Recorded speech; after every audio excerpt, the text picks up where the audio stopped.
Imagine your brother is so jealous of you, he kills you. Cain and Abel are the children of Adam and Eve who had just gotten kicked out of Eden for disobeying God and eating the fruit of the tree. If y'all don't know that story, Adam and Eve are the first people to ever live on earth and exist and sin all in the first 5 minutes of life. Not too much on them though. They was just trying to learn how to human. Ew.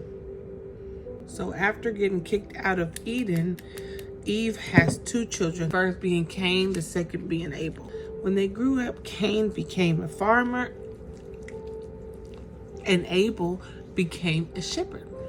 When it was time for harvest, Cain presented some of his crops to the Lord, whereas Abel gave his firstborn and his very best to the Lord. And here I thought Scrub Daddy was just for dishes.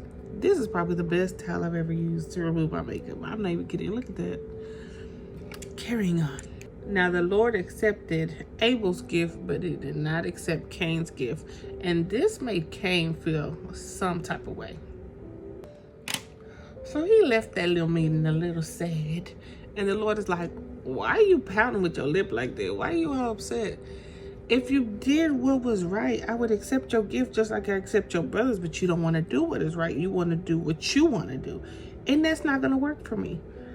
But you need to watch out because sin is creeping at your door. And if you don't get that together, it's going to overtake you, what you want to do. But Cain was not trying to hear that. And he quickly left that conversation with the Lord. Keep in mind that the Lord was communicating with Cain outside of Eden.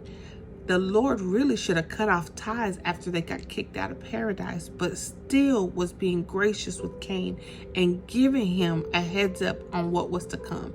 But Cain did not want to heed the warning. One day, Cain convinces his brother Abel to go out to the field. And while they were in the field, Cain attacks Abel and kills him. Now that I think about it, that had to have been strange because nobody had ever died before. Or been killed or murdered. Oh, it feels like I got Botox on. I can't laugh. Afterwards, when Cain done killed Abel, the Lord goes, Cain, where is your brother? As if he doesn't know. Does that ring a bell? The Lord asks Cain, where is your brother? And Cain goes, baby, I don't know. I'm not my brother's keeper. You need to go find him yourself. To the Lord Almighty. But the Lord says to Cain, what have you done? Do you not hear your brother's blood crying from the ground? Look at my pores. That's crazy.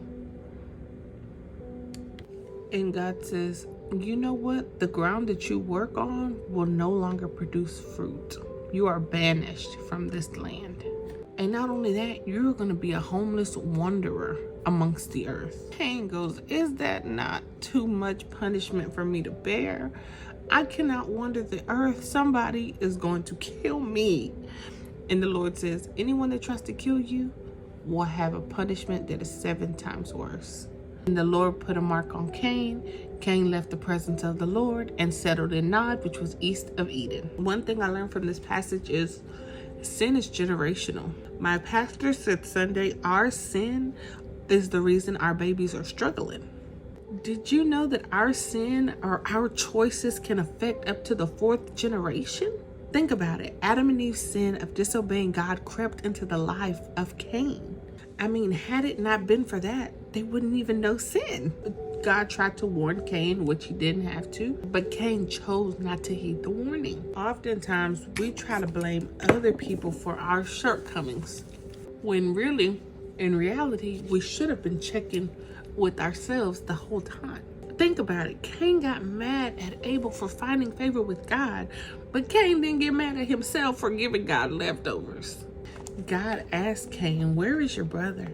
And it just kind of reminded me of when Adam was in the garden and God asked Adam, where are you? As if he doesn't know the answer.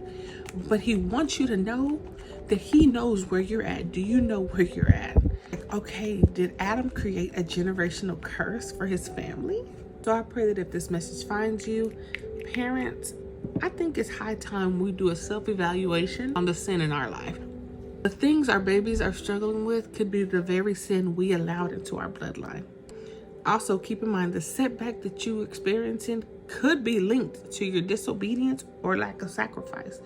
Quit blaming other people for where you are at and take some responsibility. Instead of blaming others for the season that you're in, do a self-evaluation and check. Am I giving God what is rightfully His, which is the first and very best, and not my leftovers? Have a good day. Bye.